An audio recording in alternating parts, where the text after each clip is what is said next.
Hi everyone, this is just a message about running with prolapse. So prolapse organs is an incredibly common phenomenon for women, especially if you've had vaginal births, if you had a prolonged pushing period, if you've had an episiotomy or a forceps delivery.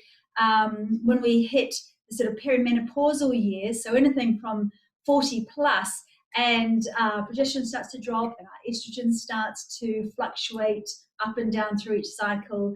We finally go through menopause, and that period can be 2, 3, 4, 10 years. Finally go through menopause, normally around 51 or so, 52, and then into the postmenopausal years.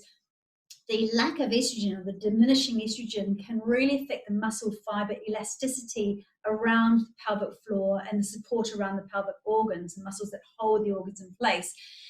So when we add running into a situation where we have prolapse, we can worsen the prolapse. So I just wanted to give you a few tips so that if you are experiencing leaking, which is a red flag for prolapse, and you must be very, very vigilant if you are leaking with running or stress incontinence, if you're sneezing, coughing, and you have a little leak, that is a red flag. That is your body's telling you this is not right, and Tena are not the solution.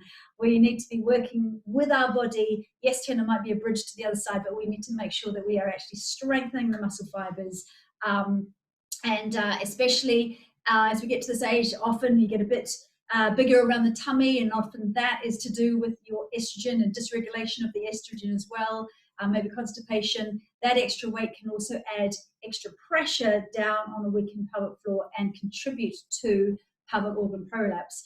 So if you do have prolapse, running might not be the best thing for you to do, especially running on hard surfaces and running for distances, for long distances. Maybe keeping your running to shorter times, keeping your stride length a little bit shorter, so slower running style, so we don't have the longest stride. The longest stride is associated with higher impact. Running is a high impact exercise, and when you have that higher impact through the stride, if you're running faster or for longer periods, you're going to have a lot more gravity impacting downwards and upwards through force through your body, and making those muscle fibers, which have become weakened, less elastic, just less able to hold those organs in place, and you're likely to make a prolapse a bit worse. If you're holding extra weight, that's another reason to maybe do fast walking, power walking, especially walking up hills, in order to lose a bit of weight before you graduate onto running. Otherwise, that extra bit of weight around the midsection in particular can also cause extra pressure downwards, intra-abdominal pressure downwards onto your prolapse and make it worse. Using pessaries can be a really helpful thing if you are running, or running as part of your fitness regime already. So you need to be fitted with a pelvic floor physiotherapist or a urogynecologist, and these are sort of silicone rings or different devices that just hold the prolapse upwards in the vagina and can support the prolapse if you are doing slightly higher impact exercise.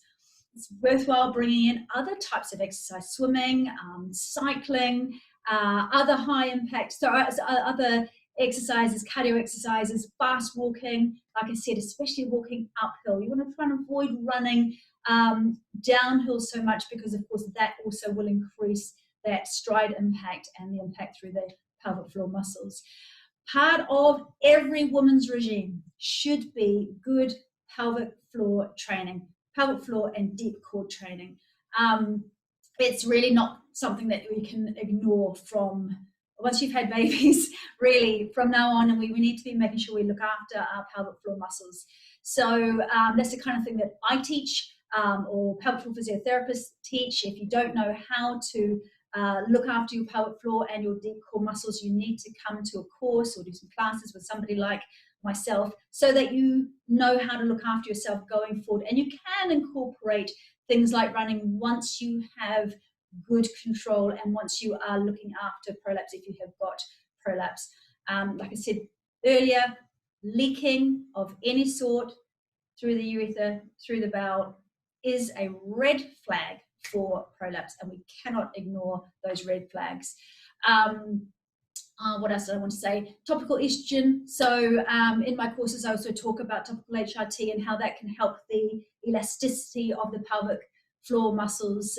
Really, the gold standard that all of us should be considering is working with pelvic floor physiotherapy and also potentially a topical support if we are dealing with trauma to the pelvic floor muscles or just aging and everything becoming a little bit less toned. So I have got my pelvic core restore intensive coming up in July. So this is literally 12, 13 years of all of my training and knowledge and experience poured into this course. It's a 4-week intensive. So for a small group of people, I'm going to be meeting you in person. Because of regulations right now, it's going to be just a small group, and you'll get a lot of one-to-one care in that, and you'll be taught the classes once a week, and then during the week you're also following videos that I have created, PDF notes, which really takes you on a deep dive into this whole arena of pelvic floor and deep core health. Of course, part of that is breath, posture, all of that comes into it, and stuff that hopefully you will be able to learn once and then practice for the rest of your life. We know that women tend to go into nursing homes, the majority of women tend to go into nursing homes because of incontinence issues. It is a huge problem and it's just not talked about much, which is ridiculous. And we know that almost everyone stays in nursing homes because of incontinence. So my message has always been and will always be, don't leave it too late. And leaking is a red flag. And if you have had babies, especially, to be honest, even if you haven't, just the aging process, we don't move like we did as we evolved to. We don't squat constantly. We're not constantly moving, 6 to 10 miles of walking to gather food, etc. So we need to start doing other things to counteract our more sedentary lifestyles. So I've got this course coming up. I'll put the link below. There is also an opportunity to do it via Zoom for the live classes, or even just follow those recordings when you have got time if you're not able to make the in-person classes. But if you're not following me, absolutely fine. But please, please, please, there are other people out there. I've got contacts with some fantastic pelvic floor physiotherapists that I work closely with as well. I can refer on to good GPs who are women's health specialists if you need to look down the more the HRT support route or have another referral onto a urogynecologist.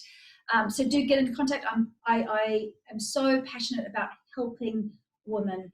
And one thing that lots of women are getting into is running, which is brilliant. I love running. However, it needs to be supported and you need to look after your pelvic floor muscles. You do not want to be one of those old ladies in a nursing home who relies on nappies if you can possibly help it. So we want to aim for here. That's what we want to aim for, but we've got to do a bit of work to get there. All right. Lots of love to you. Have a wonderful weekend.